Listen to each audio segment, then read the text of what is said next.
Finally सगळे अडथळे पार करत पहाटेचे 4 वाजता आम्ही पोहोचलो होतो अमृतसरला. पसारा यू गाईज. किड्स झोपलेले आहेत मस्तपैकी. यांचं काहीतरी डिस्कशन चाललंय. बघा टाइमपास चाललाय. स्वतःच्या तोंडाने कबूल केलेलं आहे.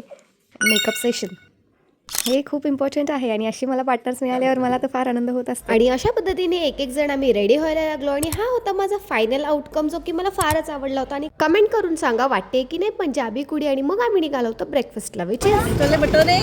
फर्स्ट थिंग्स फर्स्ट, दादानी आम्हाला मस्त ठेल्यावरचे गरमागरम छोले भटुरे खिलवले आणि त्यानंतर आम्ही आमच्या पहिल्या स्टॉपकडे निघालो.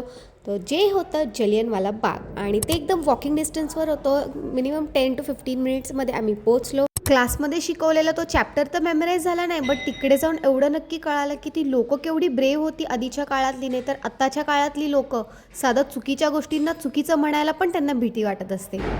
तिकडून एक्झिट केल्यानंतर आम्ही पोचलो आमच्या main destination which is golden temple, जिथे ब्लेसिंग्स घेतले आणि ते खूप छान एक्सपिरियन्स होता. त्यानंतर आम्ही निघालो होतो वाघा बॉर्डरला, जे की तुम्हाला नेक्स्ट पार्टमध्ये कळेल.